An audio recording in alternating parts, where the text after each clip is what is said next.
using drugs when I was like 6th, 7th grade, and I used drugs to deal with a lot of I guess emptiness that was going on in my life.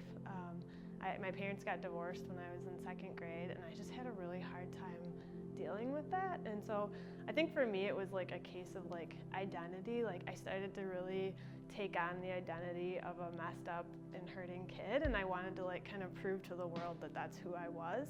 And so, my drug use, it started out pretty innocently. I mean, I tried them because I was curious, and then it kind of evolved over that, and I was kind of just readily jumped into that lifestyle when it came across my path.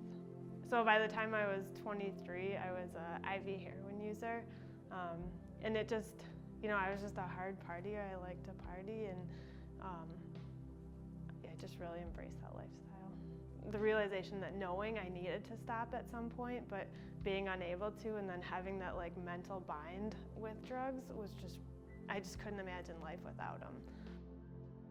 One time I remember I was injecting upstairs in my bedroom, getting ready to go out with friends, and my mom was downstairs, and she just decided, to say goodbye to me because she was leaving, and she had found me unconscious in my room, and so the paramedics came.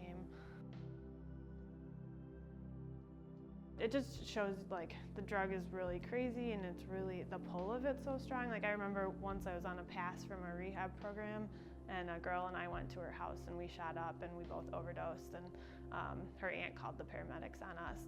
And I remember being in the hospital trying to rip out my catheter so we could leave early and go get high again. So my mom and I, at the end of 1 year, we sat down and counted my hospital bills, and I had overdosed 11 times in that year. 2 of those times I was too far gone for Narcan to revive me, and I had to be intubated, which means I had to have a tube down my throat to help me breathe. So I was just so desperate at the time to live what I considered a normal life.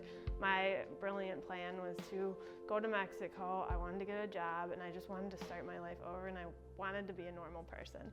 I didn't go about it the best way, so I broke into my mom's house, I stole their credit cards, and I flew to Mexico.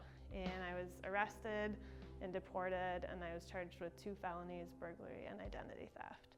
And it was really my mom pressing charges that she helped create that low point in my life for me, she could have just said, hey, it's our credit cards, we're not gonna press charges, but that was one of the best things she did for me was, make me be accountable to my actions and my choices. And that's what really was the catalyst for me getting help. And so I was court ordered to a year-long inpatient treatment program. And so when I went into treatment, it took that whole year for me to even decide, do I want this? Is this something I want for my life? Is this something I'm able to do? I didn't know, it was hard. The longer I was sober, the further away I was from that life, so the easier it got for me. It never completely goes away, and so it's always, that little voice inside of me is always hey, this would be a good idea, and then I'm just no, it really wouldn't be a good idea. But it's always there. I think for me, what's been really good in my life is the more positive things that, addiction took away everything from me. And so as I add back all these positive things in my life, that gives me more to live for, and more to work for, and more to be sober for. What's life like now? I'm married to someone in recovery as well.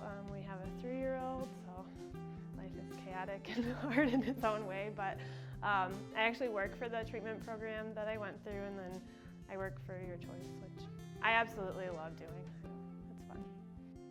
I always think what could have been done, or what could have been said to me at that age, and I don't know if anything could have been done or said, but if you can catch somebody, just catch somebody from even going as far down as I did. And the epidemic we're in right now, I mean, I'm hoping that people hear our stories, and that people really think about their choices, and that it puts more weight on those choices.